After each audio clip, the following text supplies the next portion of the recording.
welcome in everybody to the How Not to Be a Youth Pastor podcast, the podcast where your two favorite pastors ever, obviously, talk about youth ministry and more importantly, talk about the ways that we have learned how not to do youth ministry, which there's a lot of them, right, Derek? There are, and I've heard there's some competition on the rise. There's competition for us? Yeah. Well, that's not great. I can't disclose my source or the origin of this rumor, but I have heard there are rumblings of a podcast coming out called How to Be a Youth Pastor. I have heard, likewise, said rumblings, and I'll be really honest with you. I'm unfazed because of our superiority. Yeah, naturally. For sure. When it comes to just how well we do things. Oh, to be clear, I'm not worried about it. Like we're the best there ever is. For sure. There's no doubt about it. So I'm not worried about it. I'm not sure why people bother going to their own churches when they should just clearly come to ours. Seriously, if you're on staff in Texas and you're a part of a youth pastor. A part of a youth pastor? It's a long day. It's been a long day already. If you are a part of a youth ministry and you are a youth pastor, how about that? Yeah, better. Come up this way because we're cool and you should come up here and freeze with us. The camaraderie amongst youth pastors in Minnesota is unmatched. For real. And honestly, it's not just youth pastors. The community that's built within Minnesota is very, very awesome to experience. Because if we didn't have each other, we would all move away. Because it sucks here. That is absolutely accurate. And so, but we're getting into, it's May now. We're getting into warmer weather. And we can actually go outside, which is nice. Yeah. Which is really nice. Quick question of the day, Derek. We have talked for years, decades even, about doing some sort of giveaway on our Instagram channel. Yes. And so the quick question of today is... I'm scared because you have nothing written down here, so you're completely off the cuff here. We talked about this. Okay, good. The quick question of the day, Derek, is what could we possibly do to show our appreciation for those that follow us on Instagram? Wow, easy for you to say. We're crushing it today. Yeah. We're tripping over our words. Our Proof chemistry that this is in one take. Yeah. No editing here, everybody.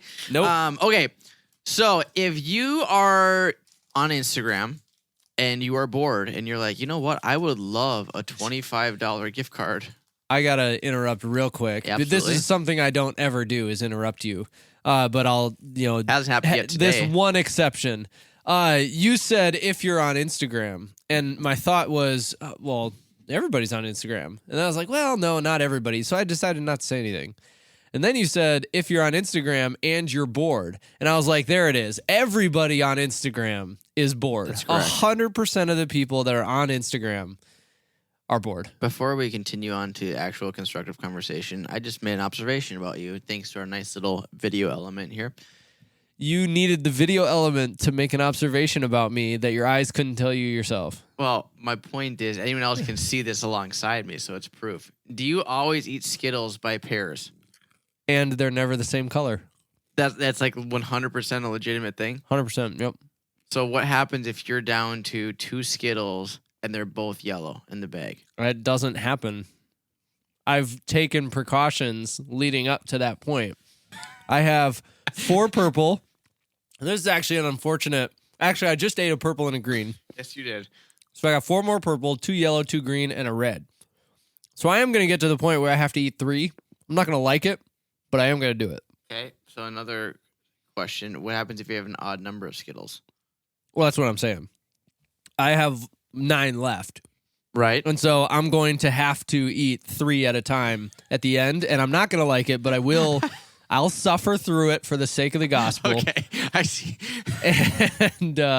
and make it happen. You know get it what? done. So. I am shocked and not shocked all at the same time about That's fair. everything about that. Okay, back to regular scheduled programming I here. eat Cheez-Its 2 at a time as well, but obviously those are all the same colors, so I don't really have to and think about hopefully it. flavor. Yeah, although they make boxes where it's like half regular Cheez-Its and half like the Parmesan Cheez-Its. That combo is actually really good. I have another tangent, but we're gonna jump into it because that's Rabbit Trail Kings. Allegedly, so someone can fact check us on this, or we should look it up ourselves. I'm on it. Allegedly, Fruit Loops are all the same flavor. Like they're different colors, right? Like if you go home today, crack open a box of Fruit Loops, pour them in the bowl very colorful. first, which is an important distinction. If you pour your milk in first, you're not saved. But if you dump in your cereal, they're all different colors, and as you pointed out, distinctly different colors. Apparently, they're all the same flavor. So we're gonna while you look that up, I'm gonna continue on with our actual productive thing. So, here. Or unless you no, I do have it. I just am disappointed in myself because twice now I have typed something into Google where I typed out the word fruit accurately, which is not actually how Fruit Loops, like Fruit Loops is FROOT.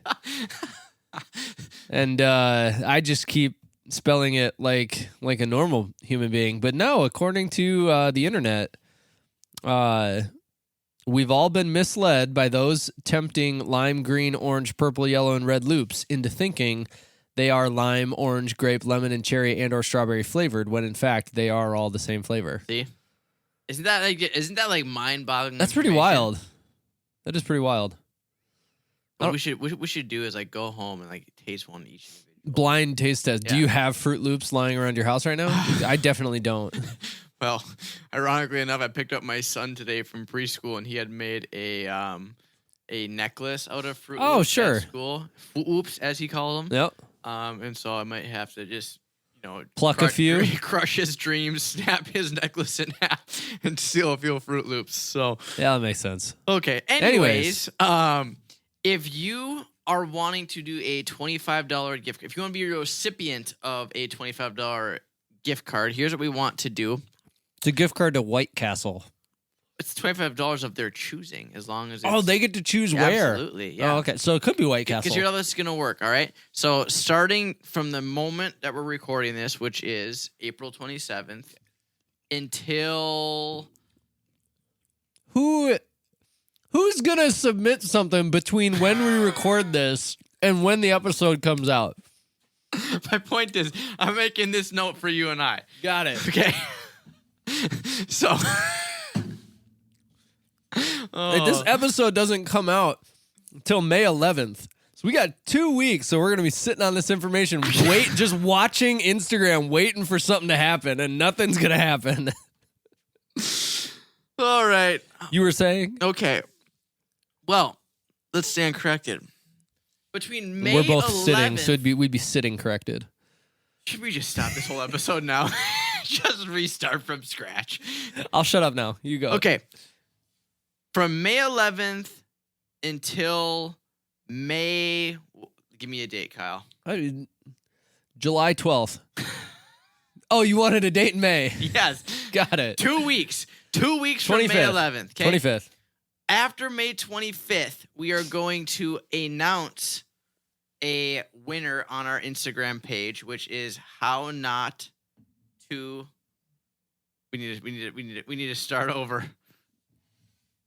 He doesn't even know. He doesn't even know what our Instagram handle is. You created it, in my defense. That's hard to argue with. So the Instagram handle is how_not_YP.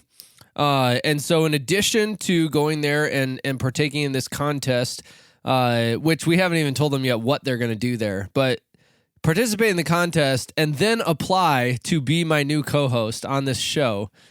The only prerequisite we have is that you know what the Instagram handle is. Oh, it feels a little intentional. I didn't say we'd hire them. Well, I just wanted them to apply. I'm curious to see what we can get. What are they doing when they go to our Instagram? We need to hit pause. And no, this is raw, man. Okay. Power through. You are not powering through. No, you're powering through. I'm doing just fine. Wow. Okay then. Okay. For a fresh look, we have to make a good clip for Tucker. A good clip for Tucker. Yep.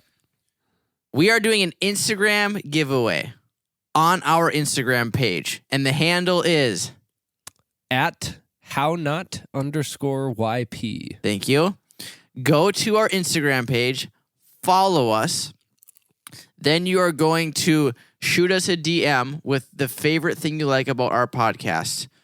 And on Thursday night, May 25th, we are going to announce a winner of our Instagram giveaway.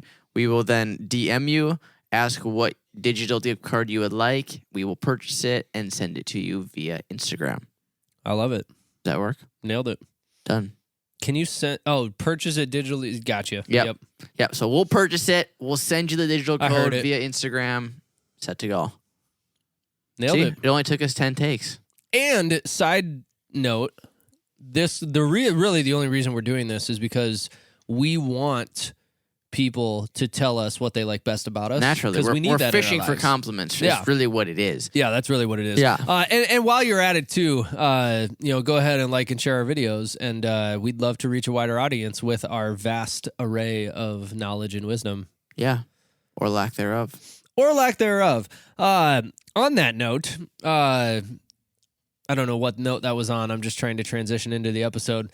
We are in the last episode of a 3-part series we've been doing called What is the Goal of Youth Ministry? What does the ideal graduate look like? We've talked about, if we do not have a goal as youth pastors, this is all kind of pointless. We're just babysitting teenagers. And at some point, every single student is going to leave our youth ministry. And so what do we want the ideal graduate to look like? And then we can work backwards from there. And so in in part 1 of this series, we talked about having a saving relationship with Jesus. We talked about how we want students to be baptized in water. And we wanted them to display the fruits of the Spirit. Those were 3 things that we felt were really important. We talked about kind of some ways to measure those. Obviously, like whether or not they've been baptized in water, that's a pretty easy one to measure. In the second part, just this last episode, we talked about attendance goals, both on, like if you do your regular services on Wednesday nights, having goals of how often students attend your Wednesday nights, understanding that 100% is probably not likely, but it, you never know. And then also talking about spiritual disciplines and some goals in that aspect as well. And so I think that I'm going to be really honest with you, Derek. I'm having doubts about what I said that this episode was going to come out May 11th. I think it actually comes out May 4th. Ha! Now I'm not the only one who looks stupid. Oh, no. Anyways, all right. So the contest starts May 4th and ends May 25th. Or July 12th. Or July 12th. Or whenever you're listening. You could send us compliments whether or not you listen to this on time. For sure. We're not going to say no to that, just to be clear. So anyways, part 2, we talked about attendance goals, and then we talked about spiritual discipline goals.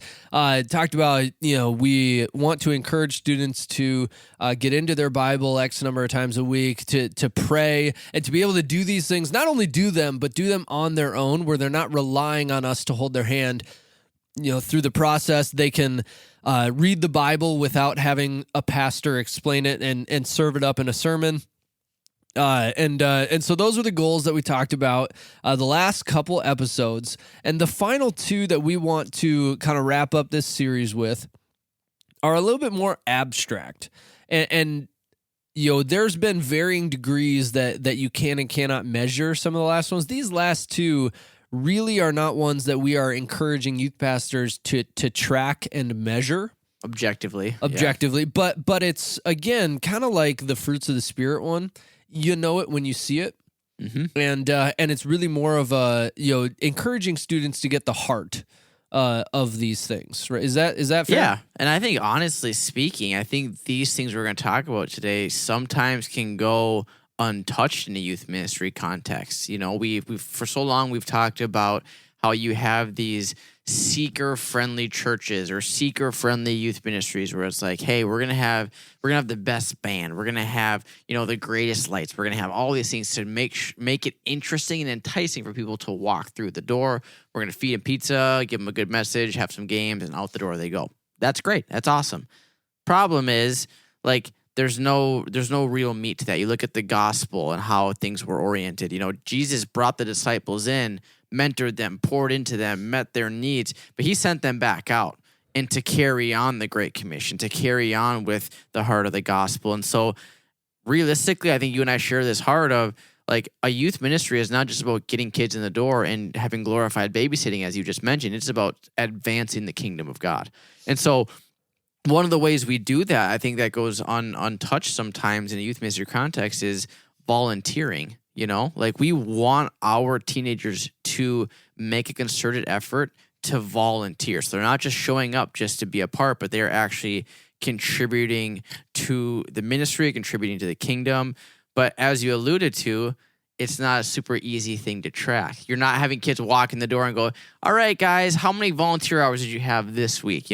So, I can see that being kind of a funny thing for a ministry to do. But I will say that we actually did have a period. I, as the youth pastor, was like, hey, volunteering is important. What if we turned it into a competition? Because if you tell your youth students to do anything, they're like, If you turn it into a competition, now they're all in. Now they're excited. Now For they're engaged. sure. And so we, for a period, we actually did track the volunteer hours that our students did. Now, we only tracked in-house stuff. We didn't track anything like, when they, would volunteer at their school or volunteer on their own time. Like, we just couldn't expect to track all of that. Yeah. But volunteering in different ministries within the church, helping out with the tech team or the worship team, stuff like that, going on mission trips, all of that That's stuff. a lot of hours. It is a lot of hours. All that stuff was quantifiable. And so we actually did track it for a period of time. And then I always used to keep all of my youth files on an external hard drive that I would kind of carry around in my bag with me.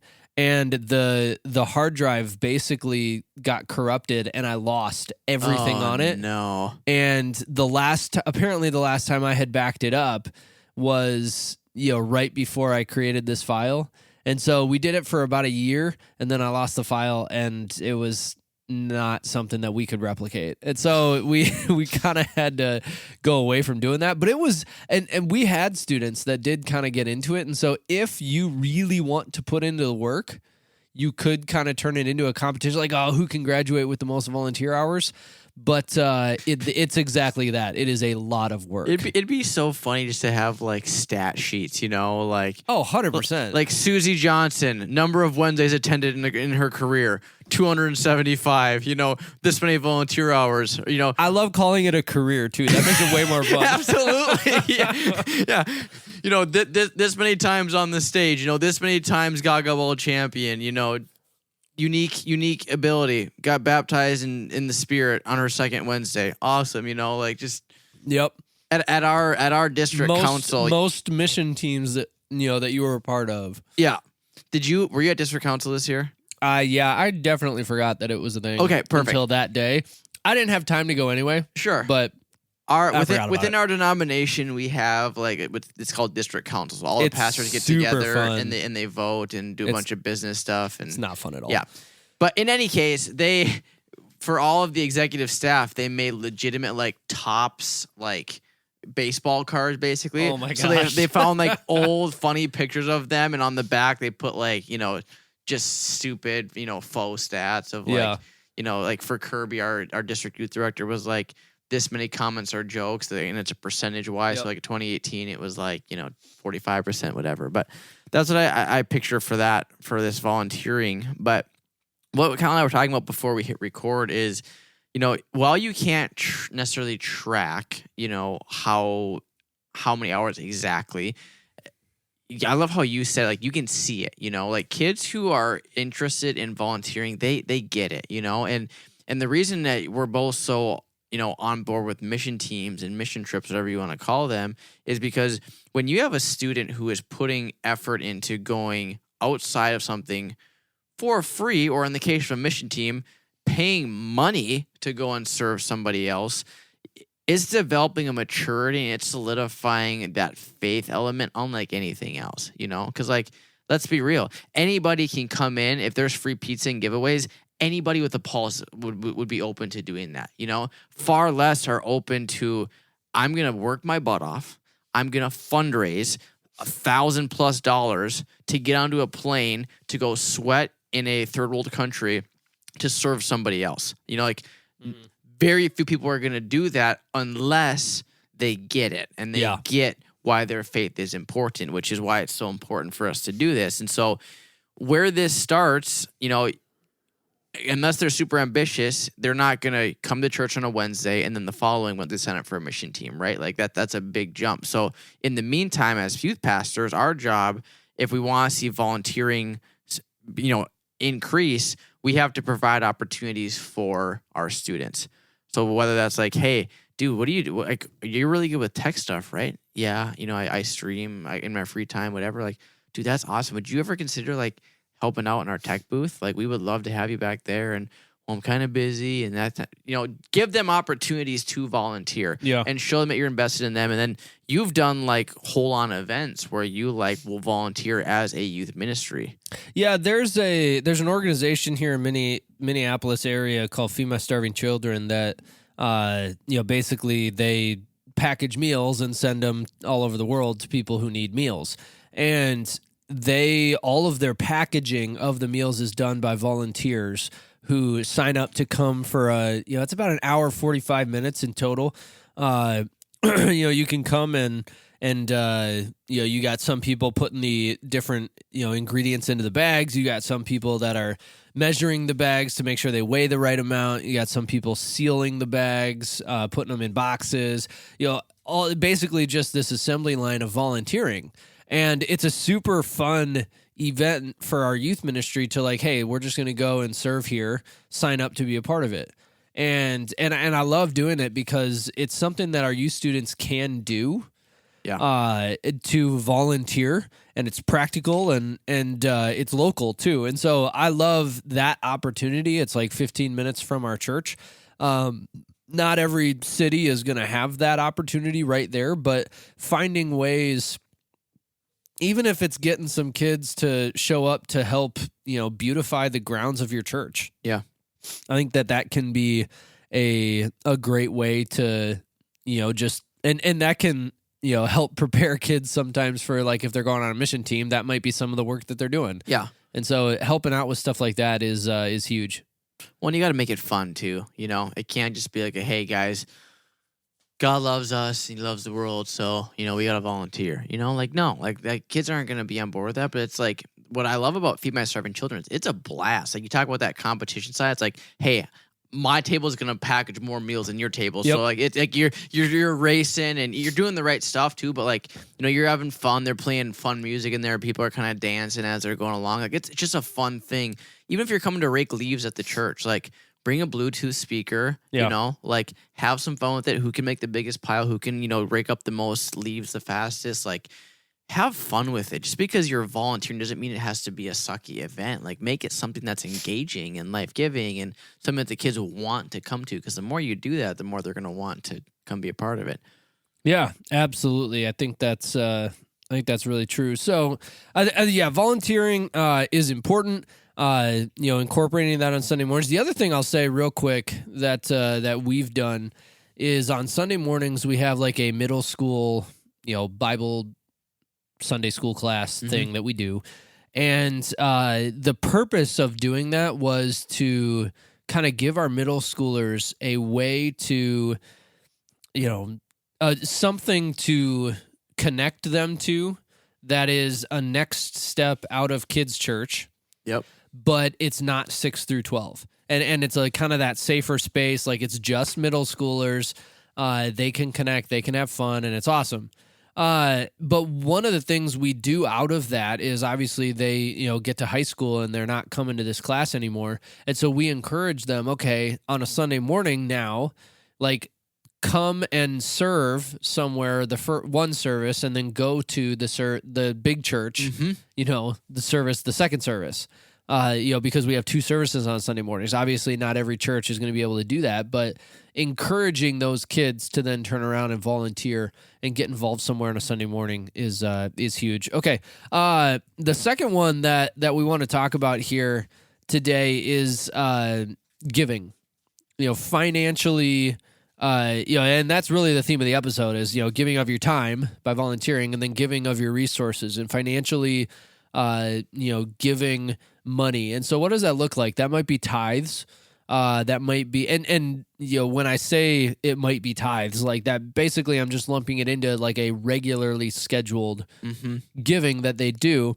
It might also be giving to missions, which typically looks more like a, big lump sum every once in a while kind of thing for teenagers. That's not often also a regular thing that they do. And so how do you, is there a way that we can track, students giving, or should we be trying to track students giving in order to measure like, hey, is this something that this student really grasps? I wrestle with this one because I think there is, much like anything else, there's pros and cons with everything, right?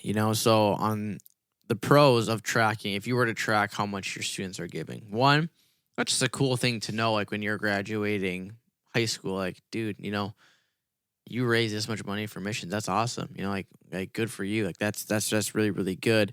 I think it also just kind of helps, and I shouldn't even say accountability, because like you don't really want to necessarily like be super, super oppressive. Like for example, I don't know how you guys do it in your church, but like in our church, like we track who gives what, but like that's not something I as the pastor know, because it's like sure. I'm not going to go up to somebody and be like, hey, you haven't been tithing. Like what's going on? Like that's not happening, So like why would we set that precedent in the youth context?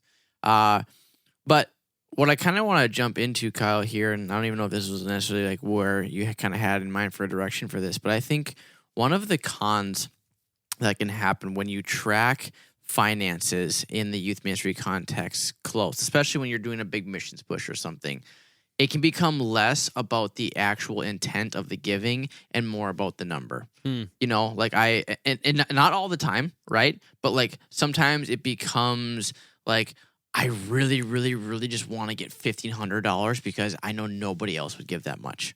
I want to give this much, or, I gave this much last year, so I want to double it this year. And it's like, That's awesome. But like that sometimes becomes more important than like, I just want to give as much as I can because I want to see this missions project advance, or I want to see this person get rescued from human trafficking, or whatever it is. But I'd love your feedback is, obviously I think you don't want to just throw caution to the wind, just be like, hey, whatever comes in, is what comes in, not a big deal. But I do think there comes a point where you track it so much, it becomes more about the actual number and less about the actual heart of the issue. Yeah, I think that's, going to be the issue no matter what you do with giving financially, is trying to figure out how the focus remains where it needs to be. This is something that you want students to do because of what you're doing, not because of how you're doing it. Right. Keeping the goal on what this money is going to accomplish, keeping the goal on, like you said, rescuing people from human trafficking, building a water well, or planting a church, or, buying Bibles for people that want and need Bibles, whatever it is. That's always got to remain the win. I don't necessarily, if you can quantify it, for example, if your youth ministry is raising money for, buying Bibles for people, that should, if you know exactly what organization you're going through, whatever, it should be a pretty easy thing for you to be able to quantify, where you can tell kids, every $5 you give is a Bible, or $10, whatever it is. Yep.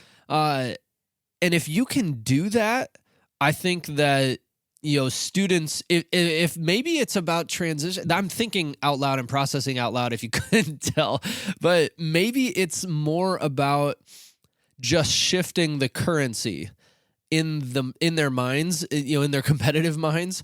I gave $1,500 last year. I want to double it. Versus, I got I bought 300 Bibles last year, and I want to double it. Yeah, that was really good, quick math on my part. Impressed. I'm proud of myself. I'm impressed. Last year I raised enough money for 2/3 of a whole water well. I want to raise one all on my own this year. Right. Like I want to buy a whole water well for a community. And then they're going to put it right next to a church, and we're going to equip the church leaders to be able to run it and maintain it and fix it when it's broken. And you're going to have the whole running water, living water combo, and Jesus is going to do awesome. Like all of these things, I think can be really good. But I don't know. Like, does that resonate? Like, if we switch the currency in their mindset, because like you might look at it and go, it's just semantics. It's just rewording. But it's like at the same time though, like that is everything though, right? Because like what your lingo becomes is what you become focused on, right? So if your goal is like, I really want to raise this amount much money, then like everything you do is like, hey, aunt, uncle, I'm doing this fundraiser. I'm trying to raise this much money for XYZ, rather than like, hey, like we're really trying to get a water well. Like with what you lead with really kind of really dictates where your heart's at, And like, to be clear, I don't think any of our students go into these mission projects and go, it's solely about the dollar and it's solely about, I just want to look good. Like no one's doing that. But my point is like that small shift, I think, makes a big difference in just where their motivation's at, because the cool thing with that is when you lead with the heart rather than the actual number, your heart is in the right spot. So if you don't hit your goal, you're still pumped. Like, hey, we were trying to get $35,000 to pay for a full well. We only got 30. If you're only fixated on the number, you're bummed that you're $5,000 short. If you're fixated on the well, you're going, we almost got a whole well by ourselves. Like, and we know that there's going to be another group, another church, another youth ministry that's going to come alongside us. Right. And together we're going to build this well together. Yeah. And now you have a connection to the Big C Church.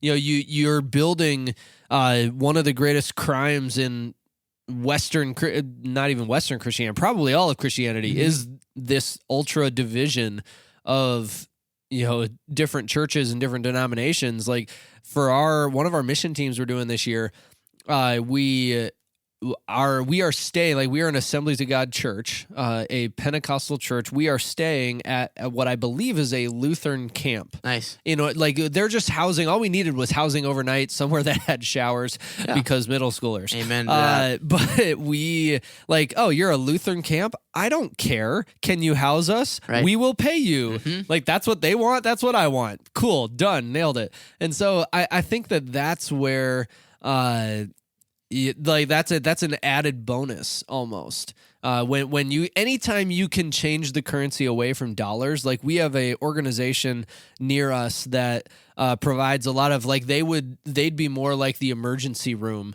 to needs in the community. Like they do a food drive every Sunday that is really affordable and or free. They've got clothing drives. They've got a really cheap daycare that they run, and they've got all these kind of guardrails within it.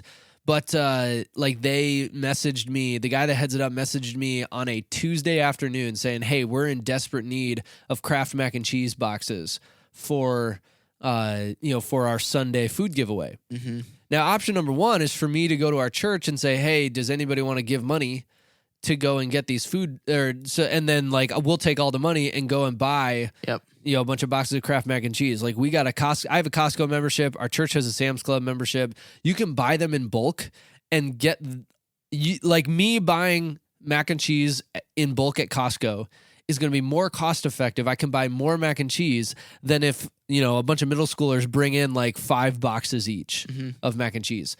But we will get more if we tell kids bring in boxes of Kraft mac and cheese and just like, go to Costco, go to Target, Walmart, wherever, and just get some boxes of mac and cheese and bring it on Wednesday. We had over 400 boxes that we Holy were able cow. to donate because our students were like, yeah, bring it on. Yeah. And just bought a bunch of mac and cheese. This is not the first time we've done this with this organization, but it's definitely the least time frame. For sure. We had 24 hours that we got the message out and students were bringing Which is Kraft mac and super cheese. awesome. And so that's another example, I think, of if you could change the currency of how your students think about giving, it's going to be a little bit more missions, kingdom mindset. Yep. Yeah, which I think just ironically, it's just crazy how like, this is kind of the end of this whole question of what does the ideal graduate look like? It could look like a bunch of different things, but at the core, we just want them to have a heart for the Lord and a heart for the lost. Yeah. And that really is it. Like that is the ideal graduate, not, boisterous, up in front leader. Like that's great. But what's also great is the shy and quiet one who's really good at just like being there for other people. Like they're going to look different. There is no ideal image of this is what the dream graduate looks like coming out of your ministry.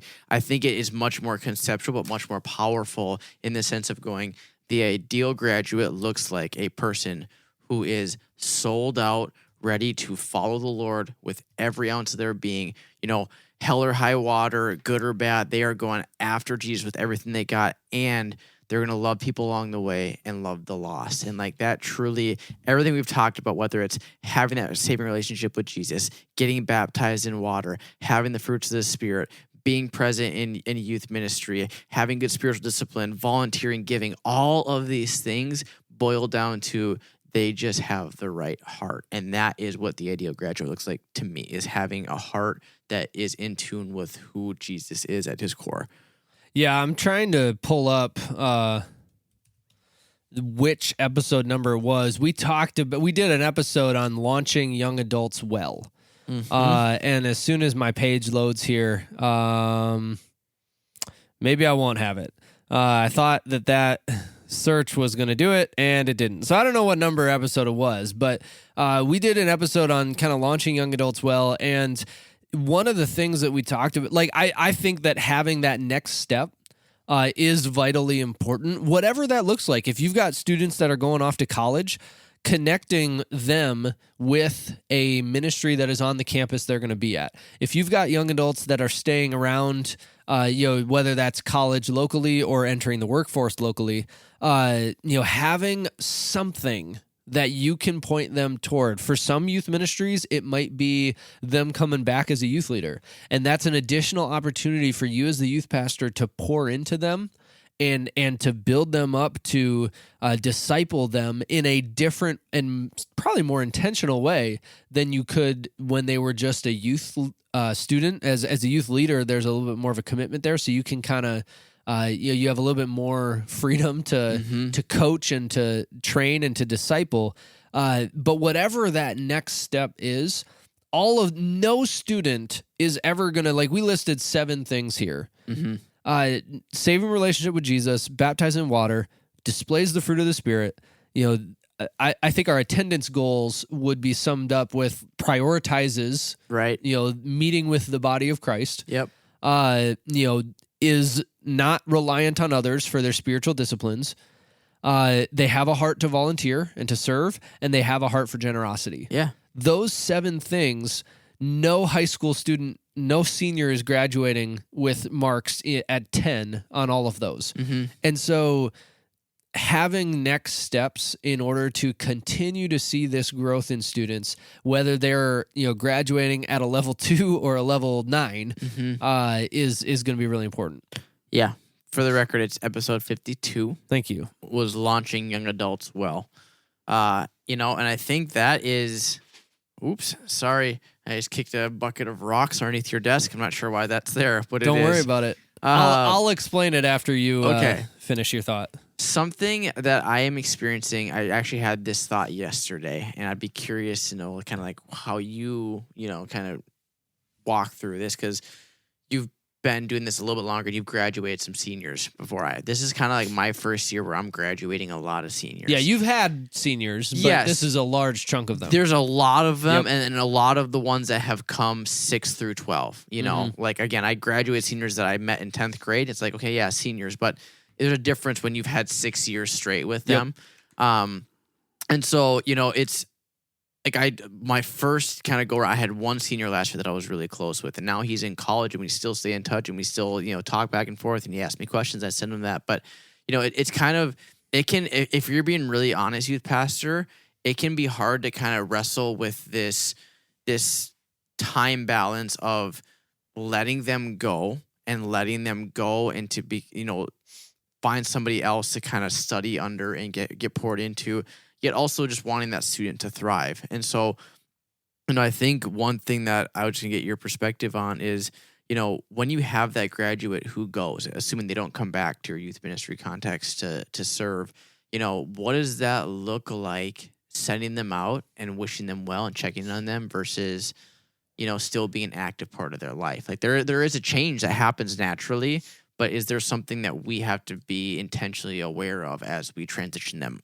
out into young adults? Yeah, and I will say as well, when we, like, I only once we've had a few different students graduate and then within a few months come back as a leader, and only once has that person really thrived. Interesting. Typically, you need a little bit of a gap, ideally 6 to 12 months in between them graduating and them coming back as a leader in the same ministry. And pretty much every time, you know, it's best to kind of intentionally start them with middle schoolers just so that there is that age gap. Separation, yeah. You know, they can look at that person like an older brother or sister. But anyways, you know, so for a long time, and I probably talked about this on the young adult episode, but for a long time, our church did not have a dedicated young adult ministry for several reasons. One was because we just didn't have a whole lot of kids sticking around. And so for the ones that are sticking around, like I had, you know, 2 classes in a row of bigger graduates that had been here a while, and now all of a sudden we've got and it was after COVID, and so they're all sticking around, not going off to expensive colleges and accruing a bunch of debt. And I'm all for that move. If you don't have a degree that needs or if you don't have a passion that needs a degree in order to get a job, don't force it, you know, getting that degree. And so there was a lot of them that stuck around and did community college and different things. And so I think that one of the things we did was, okay, once there was that need, we were intentional about finding someone that could fill that role. And all they're doing is a every other week young adult Bible study. That's all they're doing, but it's been very, very, very effective in creating community amongst these young adults. I refer to as students a lot, even though they're really not. They're like they're 18, 19, 20, 21 years old. But these young adults having a place where they can, you know, have community with each other. And I think that, like, this is maybe just my experience. The sad reality is that the more students you graduate, the more students, like, your graduate pool grows every year, but your in ministry group number, hopefully grows as well, or, you know, stays the same or might decline slightly, but the graduate number always grows. And so the more you're in youth ministry, the more students you have that are either in your ministry or have graduated. And so at some point, it is going to become unsustainable for you to be the only person that is pouring into these students, especially after they graduated. And so I love having some trusted organizations. Like for us within the Assemblies of God, there's an organization called Chi Alpha. That they're a college. The oversimplification of it, and I don't want to disrespect Chi Alpha by saying this, but a college youth group. If you want to think about it that way, I think it's okay to do that. Leaders that can pour into college students and getting in touch with if they're going to a college that has a Chi Alpha group, has a crew would be another one. Campus Crusaders. Right. My wife, was a part of crew at the University of Minnesota when she was there. There are these organizations and there are adults in these places that you can connect with, and I've seen it happen where these adults like text my student the day they get onto campus, like, hey, can we grab coffee? Yep. Like, I want to, I'd love to show you around and introduce you to a few people. Happened to me when I went to NDSU. Exactly. Yeah. You're pulling them in, and like you as the youth pastor can help almost force that bridge to happen. Oh, absolutely. Yeah, because the reality is as soon as they jump into that campus and mom and dad drive home, they're getting yanked into some pool. Yeah. Like literally that first night, I remember I was at a Chi Alpha leader's like house and apartment. We were having Oreo shakes, like just sharing stories and just kind of hanging out. Like, but I know a lot of my other like dorm mates, you know what they were doing that first night? Not that. Yeah. Other things that probably weren't super good, So that's one of those things where it's kind of like, let's give them a foundation that all the things we talked about so that they want to make that choice. But at the same time, hey, where are you going to school? Oh, you're going to that college? Awesome. Are you cool if I share your number with so-and-so? And because again, I got that guy's number in July. So when I showed up on campus on September, he was on me like that. And it was huge. It was a huge, huge thing. So like, that's what I was going to say is like, actually, I love what you said. There gets a point where you have to kind of not let them go. Because they're like, I'm still close to my youth pastor to this day. I still go to him with things and he's still investing in me. Like that will forever be fortified. But it is one of those things where you kind of sit there and you go, there are certain students where they're going to thrive when they take that next step into a different area. And some might thrive back in your ministry. Again, some of the students I graduated, they're back serving big church now, and we're close that way, and that's super awesome. But there are other students where it's gone, God's led them to a different direction, and I'm going to bless them and kind of help arrange things ahead of them, and hopefully it works. But at the end of the day, trusting that they're going to figure it out one way or another. Yeah, that's really good. I promised that I would explain the bucket of rocks. Yep. Please do. So I feel like I need to. There is a worship song that is awesome called Honey from the Rock. Honey from the Rock is a good one, and it's a great guess on where this is going, but it is not. No, it is. There's a worship song called Stacking Stones. And the idea behind the song is in the Old Testament. I believe it's specifically Joshua chapters 3 and 4, where the Israelites, they cross over the Jordan River. Moses takes the Israelites across the Red Sea. Then his successor Joshua leads the Israelites in a very similar way across the Jordan River. It parts whole 9 yards. And as they're going across the Jordan River, God instructs Joshua to have the leader of each tribe of the Israelites take a big stone from the middle of the Jordan riverbed and bring it to the other side with them. And these 12 stones were carried with the Israelites wherever they went after that as a remembrance of what God did. In helping them cross the Jordan River. And the idea behind the song is, continuing to, write down and remember these moments, stacking the stones one on top of the other. Good. To have that visual of like, no, God has provided in the past, because we so quickly forget the wins and forget the moments where God did provide, and we get hung up on the ones where, we feel like he didn't. And so we kind of took that into a Wednesday night and preached on that, and then had the song as part of our response worship set, and had students each take a rock and write on it, a time where God did something awesome, or some time, like maybe for some students it was their moment of salvation. For some students, it was like, I read this in the Bible yesterday and it really stuck out to me, whatever it is. And so they would like write on the stone, and then they took the stone home with them. And the idea is hopefully that students will continue that practice of whether it's this or journaling or whatever, but remembering what God did. So, but yeah, it was a really cool, really, really cool night, really cool illustration, cheap illustration, depending on where you find your rocks. Unfortunately, I did mine in the winter, and so I had to buy them from Hobby Lobby. I was gonna say, did you go to your church front patio and hit the landscaping? But you could I also wanted them to be big enough that the kids could actually write something coherent on it. As Derek tries it out right now. They are also they're from Hobby Lobby, so they're pretty smooth and polished as well.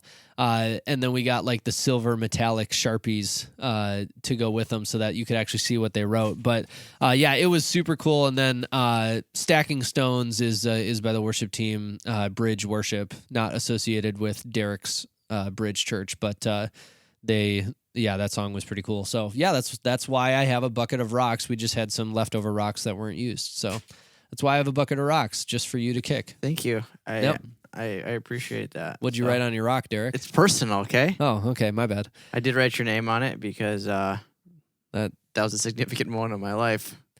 In a good way? Well, we should probably wrap this up. All right. Before Derek has a chance to answer that, we appreciate everybody hanging out with us today on the episode of the podcast that is affectionately known as How Not to Be a Youth Pastor. We do apologize for the absolute train wreck of the first 10 to 15 minutes. And the disinformation, honestly. Just left and right. Wrong dates, wrong Instagram handles, but we got it. We're going to have to make Tucker just put out a PSA on our Instagram page. Don't go to the actual episode. Here's all the details you need. How Not _YP. Go send us a message on Instagram what you love the best about the show, and you'll be entered in to win a $25 gift card to the place of your liking. On behalf of Derek and myself, I'm going to go create some burner accounts on Instagram to enter myself into this competition. Goodbye. Goodbye.